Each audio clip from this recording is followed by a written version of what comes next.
Ladies and gentlemen, my name's Paul. Hopefully you're having an amazing day. I want to kick this video off with discussion of the release date for the RTX 3080 Ti, as well as if this GPU has even been cancelled. We've been hearing an awful lot about the RTX 3080 Ti. In fact, last year I had said that the card was actually scheduled to launch January or February of this year along with the RTX 3060. That's what I had been told even up until quite late in the year. But yeah, now we've been hearing stories that the card is actually cancelled, and I want to say that from all of my information, I've now spoken to 2 or 3 people, the card is definitely not cancelled. Nvidia will still be launching the RTX 3080 Ti, but the release date, well, that is a bit of a story. A moment ago, I just said that the card had originally been aiming for a release date of either January or February, along with actually the RX 6700 and the the RX 6700 XT. When I was releasing all of the information, including the kind of target pricing, performance, and all of that stuff for the RDNA 2 line of cards, I'd actually been told that AMD were targeting January for the RX 6700, but obviously now even that's been pushed back significantly, with AMD stating publicly that they're looking at the first half of the year, which really is not exactly a narrow target for a release date. So as for Nvidia, I asked a couple of sources now, what type of release window are we going to be looking at? I was hoping for at least, a month. And I first of all asked, is it going to be Q1? I was very skeptical we'd see it in Q1, and sure enough, I was told, no, almost certainly not. And then in follow-up, they told me that it's probably going to be out by summer. So again, the same kind of target window, basically within the first half of the year, seems to be likely for the RTX 3080 Ti. So why is this? Well, I'm sure many of you can probably guess it's just because of hardware shortages. Neither AMD or Nvidia want to release GPUs which are basically not going to even be available. With the RTX 3060, it's obviously a different die to what we would see with the RTX 3080 Ti, which is one of the reasons that Nvidia can actually do that. But even so, it's still gobbling up technically manufacturing capacity using not TSMC, using Samsung.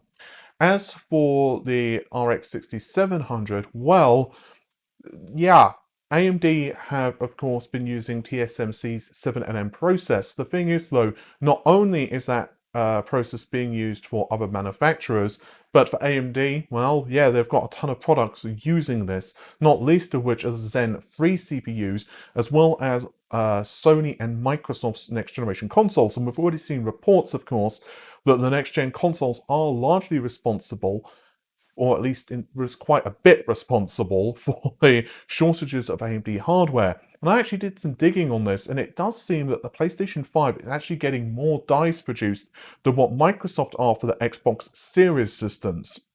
Unfortunately, I can't get a breakdown of numbers. I'm trying to get breakdowns, but to my knowledge anyway, it does seem that Sony are getting more more APUs manufactured than what Microsoft are for both the Series X and the Xbox Series S. So, yeah, I think if you do want to pick up an RTX 3080 Ti, you're probably going to be waiting for a while, and I do suspect that this is going to push quite a few people to simply pick up the RTX 3090. In fact, I was actually kind of speaking to a couple of my friends who have actually bought the RTX 3090 simply because the RTX 3080 cards which were available, at least here in the UK, obviously the situation changes on a dime, but the cards that were available, they were ultra expensive, or in many cases the retailer were just taking the piss, to be honest with you, and just hiking up the prices so damn much on the cards. You're like, well, at this point, I might as well just buy a cheaper RTX 3090, and I say the word cheap, an RTX 3090 in a half sarcastic way, of course, given the fact it's 1,500-ish US dollars. As for the RTX 3080 Ti, yeah, I'm still hearing a target price point of $999, but that is, of course, when we eventually see the card bloody well launch. Speaking of something that launch, or technically relaunches, and that is the RTX 2060 and 2060 Super. Yep, that's right. Despite the rumors to the contrary, Turing isn't quite dead yet. So this story is kind of interesting because while availability concerns are, obviously a big problem, technically speaking, Turing could be a great solution for the lower end GPUs. The RTX 3060 and 3060 Ti are significantly faster than the 2060 and 2060 Super, but with that said, they are still more than respectable for 1080p or even 1440p, depending on the title and what quality settings you've got running. But the thing is, these GPUs seem, from what I'm hearing anyway, I've spoken to a couple of people, and it also seems to be backed up by a videocards.com article. These GPUs primarily seem to be focused on OEM. Basically, OEMs, they are not so much fussed necessarily on the quality of the components, they just want to be able to sell things. And to be fair, they are a business. Like, you can't sell a product, then you kind of don't have a business, I guess, from that very harsh perspective.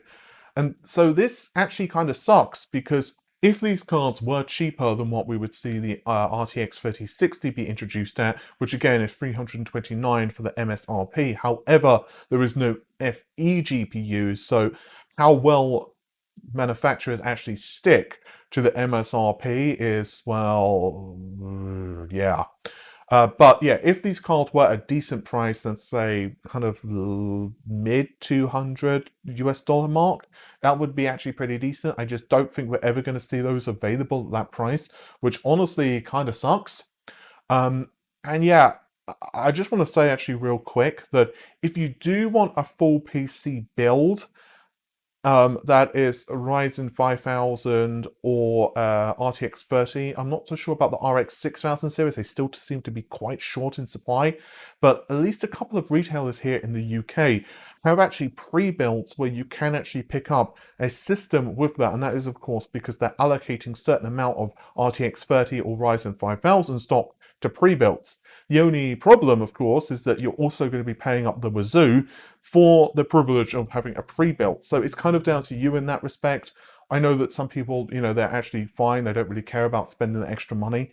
I would naturally be quite careful if you are buying a pre-built. Double check that you have a very upgradable system. In other words, that the motherboard is an well, yeah, it's not proprietary along with the PSU, of course. That would be a really big one, and that the case is quite upgradable, that usual stuff. But it might be an option. Again, I'm not pushing you towards pre-builts because I know this channel is not really into pre-builts. I'm just saying it might be an option. It might be.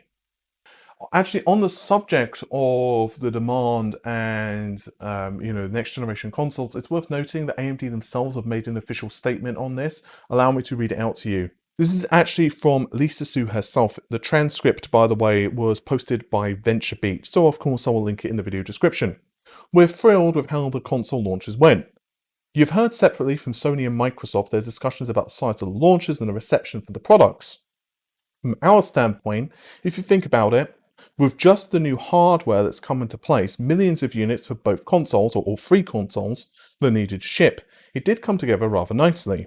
As far as what we've learned, there is a higher demand than we thought, and we're trying to put more capacity into place for that. But we're very happy with how the launch is and with the partnerships of both Sony and Microsoft. They've had somewhat different strategies, but we've partnered very well with both of them. This is a very big cycle. That says a lot about how much technology we've been able to integrate into the console form factor. And honestly, I have to say, from my point of view, I think both systems are incredibly impressive in terms of their engineering. Just looking at the Xbox Series X for just a moment, the fact of the matter is that, the system is really damn capable for the price, and the same thing could be said for the PlayStation 5 as well. And I think that console gaming is going to be very popular in the next couple of years simply because of the shortages of PC hardware. Arguably, you can say the same about laptops as well. In fact, I know a couple of people who actually did upgrade to a gaming laptop in the short term.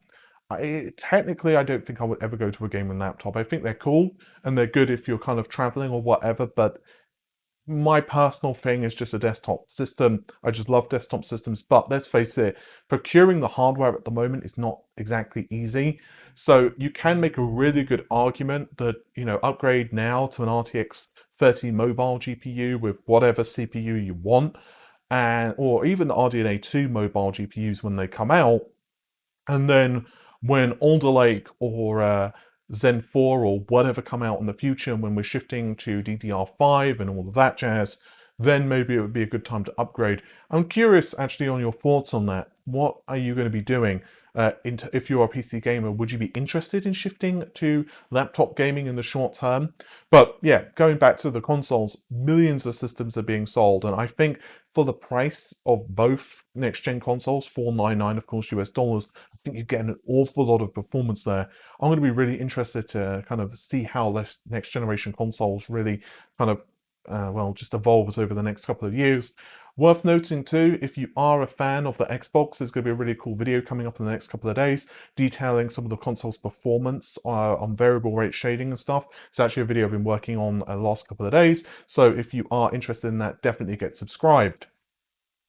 And the final thing I'd like to throw in for today is that Intel's Rocket Lake has had an 11400 leaked on Geekbench. Let's face it, Rocket Lake is getting a mixed reception at the moment, to put it mildly. But still, this particular sample, we'll get into the specs in just a moment, is about 12% faster than its predecessor. So this information comes to us via Geekbench. I'd also like to give courtesy credit to Leakbench for this discovery. So the single core score is 1247, whereas the multi-core score is 6197. So depending on what score you're comparing it against, it's around 9 to 12% faster than a Comet Lake processor. Again, of course, that does depend upon the rest of the system configuration. This is an engineering sample. From what we can gather, however, it's quite close to final production processor. It seems that it's most likely going to be kind of qualification sample, something around there. But as for the clock frequency, it's running at 4.4 gigahertz. That's for the turbo frequency. However, base frequency is a lot slower. It is just 2.6 gigahertz.